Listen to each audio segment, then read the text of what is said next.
Hello friends, welcome back to my YouTube channel. NIT Warangal के PhD notification आ चुकी है।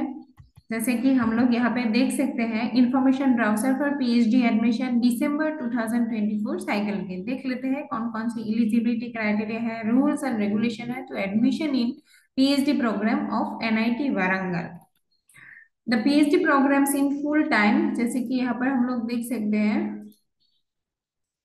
the PhD program in full-time and part-time modes are offered in the following departments: civil engineering, electrical engineering, mechanical engineering, electronics and communication engineering, then chemical engineering, biotechnology, physics, chemistry, humanities and social science पर free है।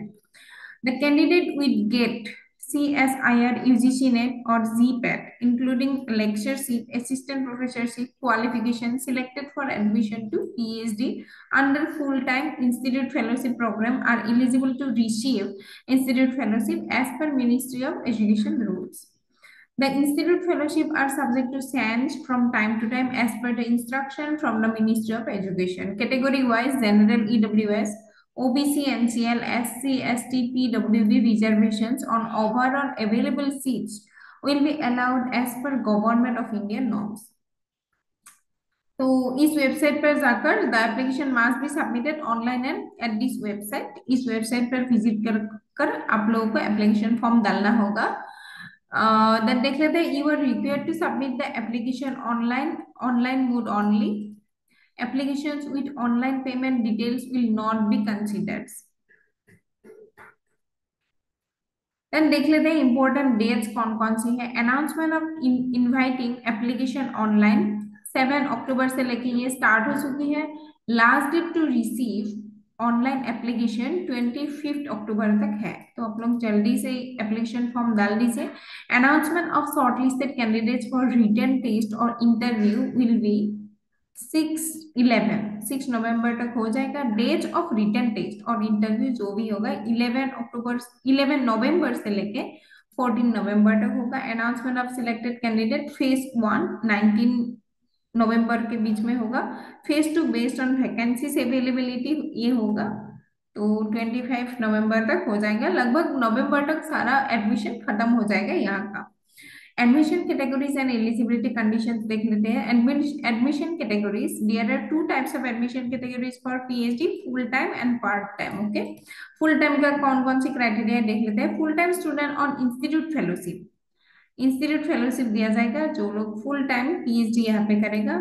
The maximum age limit for admission into PhD programme under full time institute fellowship is 30 years for general EWS category, 33 years for OBC NCL and 35 years for SC, ST, PWD and female category candidates. Okay, full time government, semi government fellowship awardees QIP, FIP, UGC, CSIR, UGC, DOE, DST, DBT, NBHM, inspire etc fellowship जिन लोगों के पास है तो आप लोग यहाँ पे apply कर सकते हैं। Full time project fellows JRF SRF appointed carried out at NITW, full time sponsored student from industry and organization, Indian Council of Cultural Relation ICCR fellowship awardees यहाँ पे अप्लाई कर सकते हैं। then full time external CSIR JRF SRF fellows working in national research laboratories having necessary facilities, full time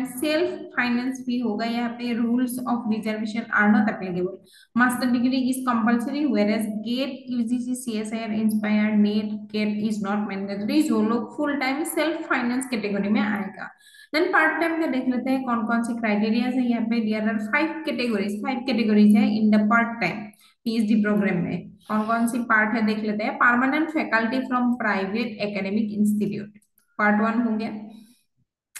then देख लेते हैं both permanent and contractual faculty, permanent and contractual both faculty from educational institute fully funded by the government और maintain by public private partnership mode, वो लोग apply कर सकते हैं। Then part time का और एक पार्ट है यहाँ पे permanent employees from private industry with R&D facilities with membership in CII, ASSO, CHAM or any other similar membership.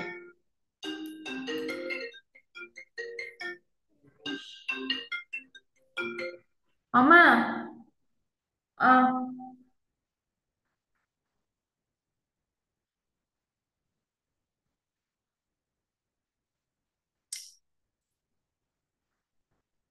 Then यहाँ पे permanent employees working in government, last part है permanent employees working in government R and D laboratories, government organisations, government industry, PSU, state undertakings यहाँ पर applicable होगा।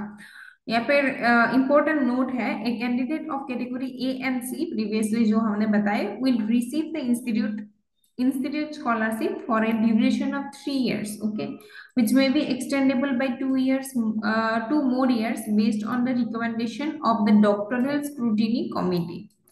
तो पहले तो आप लोगों को लाइक जेआरएफ टाइप का मिलेगा 3 इयर्स के लिए, and then after that 2 years आप लोगों का एसआरएफ टाइप का मिलेगा। वो लेकिन रिकमेंडेशन होना पड़ेगा डॉक्टरल स्क्रूटिनी कमिटी से, तभी मिलेगा। Candidates of category D shall be sponsored and financed by the sponsoring organization. Candidates of category F shall produce a no objection certificate। जो लोग एम्प्लॉयड है already, no objection certificate from the organization where he or she has got a fellowship, and also acceptance from a possible supervisor along with biodata from the organization। Then candidates of category Z shall produce a no objection and sponsorship certificate from the organization where he or she is working a part-time, then part 5 पे a part-time candidates of category 1 shall produce a no objection certificate। तो जिन लोगों को अभी आप लोग employ थे उन लोगों को नो ऑब्जेक्शन सर्टिफिकेट तो देना ही पड़ेगा, ये इस पार्ट में लिखा हुआ है। देन लास्ट पार्ट पढ़ लेते हैं, any candidate of PWD category will only be considered eligible for admission after approval of the medical board duly constituted by the institute, okay।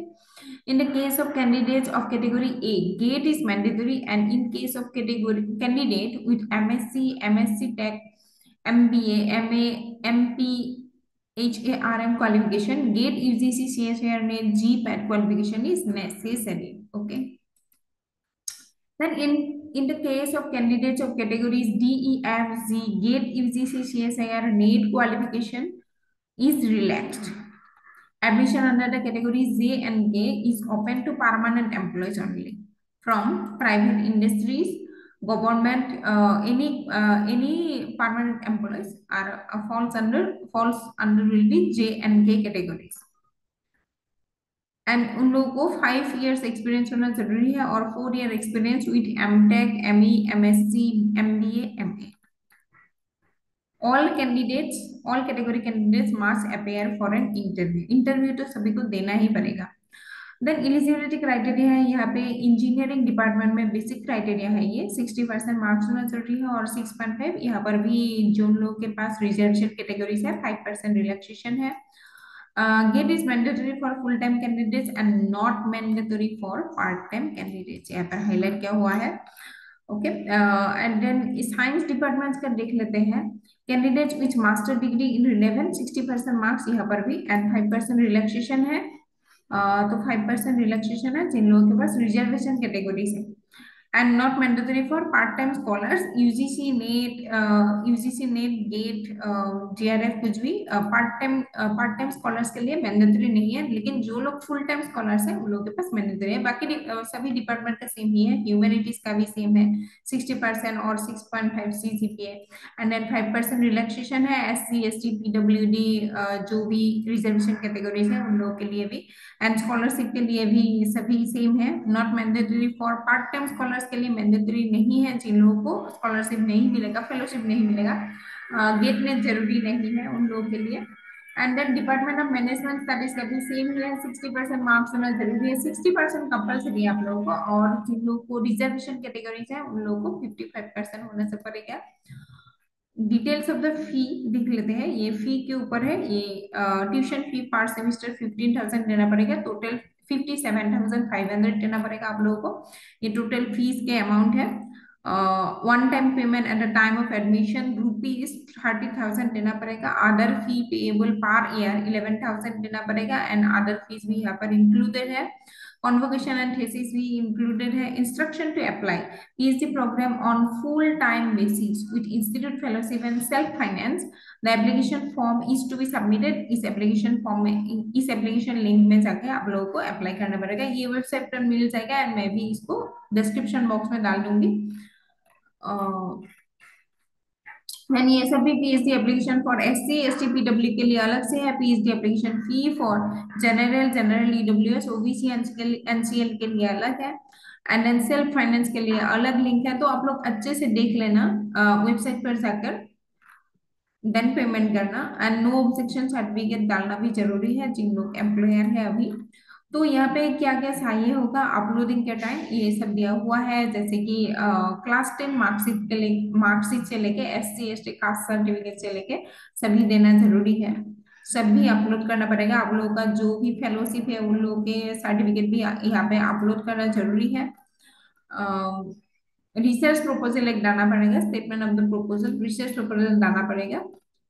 And then part time के लिए PhD programme on part time basis, यहाँ पर अलग से link है।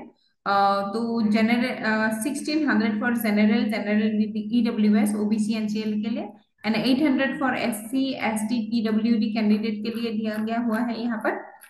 And then बाकी का है यहाँ पर एप्लीकेशन लिंक्स है। तो ये पार्ट टाइम के लिए है application link. General EWS OBC NCL SC ST के लिए अलग से है। 800 रुपीज यहाँ पर रुपीज भी डाला गया हुआ है।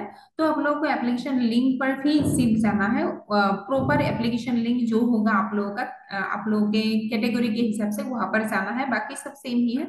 तो वहां पर पेमेंट जितना दिखाया होगा उतना ही आप लोगों को करना होगा, वहां पे दिखाया ही होगा आप लोगों को। देन बाकी और है डिपार्टमेंट ऑफ सिविल इंजीनियरिंग के क्वालिफिकेशन ये। तो बी टेक बीई और equivalent degree in any branch of engineering technology and MTech ME in relevant specialisation, ये थोड़ा ज्यादा मतलब डिटेल्स करके दिया हुआ है। रिसर्च एरिया कौन कौन सी है डिपार्टमेंट ऑफ सिविल इंजीनियरिंग के। Then department of electrical engineering के डिटेल्स दिया हुआ है, क्या क्या होना जरूरी है आप लोगों को अप्लाई करने के लिए। एंड रिसर्च एरिया कौन कौन सी है वो भी दिया गया हुआ है। अच्छे से आप लोग वीडियो को पॉज करके देख सकते हो बाद में। And then department of mechanical engineering के रिसर्च एरियाज एंड कौन कौन से क्राइटेरियाज है जरूरी है अप्लाई करने के लिए, वो सब दिया गया हुआ है।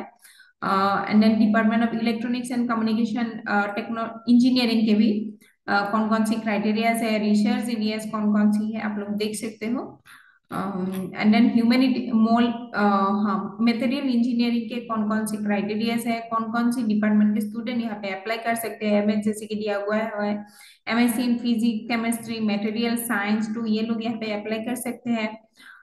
एंड देन रिसर्च एरियाज भी दिया हुआ है, कौन कौन सी रिसर्च एरियाज है ये इधर, उनके हिसाब से आप लोगों को अप्लाई करना पड़ेगा। देन केमिकल इंजीनियरिंग का भी दिया गया हुआ है रिसर्च एरियाज। ये सब रिसर्च एरियाज है।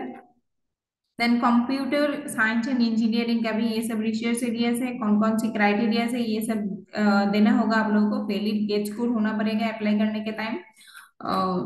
And then department of biotechnology पर भी आप लोग अप्लाई कर सकते हो। रिसर्च एरियाज एंड कौन कौन सी क्राइटेरियाज है यहाँ पर अवेलेबल है, आप लोग देख सकते हो अच्छे से। Department of mathematics, department of physics, research areas everything is here. Department of chemistry, humanities and social science का भी इधर है।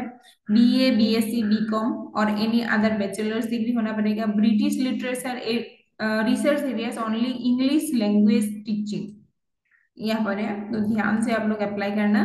डिपार्टमेंट ऑफ मैनेजमेंट स्टडीज के क्या क्या क्राइटेरिया से दिया गया हुआ है। रिसर्च एरियाज भी बहुत कुछ है, आप लोग अप्लाई कर सकते हो देख के। एंटरप्रेन्योरशिप भी है, इंटरडिसिप्लिनरी रिसर्च भी है, जाकर अप्लाई कर सकते हो। लेकिन यहाँ पर आप लोगों का मास्टर डिग्री किन में है वो ज्यादा जरूरी है। एंड नेट गेट होना जरूरी होगा, लेकिन पार्ट टाइम के लिए नेट गेट क्लियर करना जरूरी भी नहीं है। तो जी यही तक था आज के video. And thank you for watching all the videos. Thank you.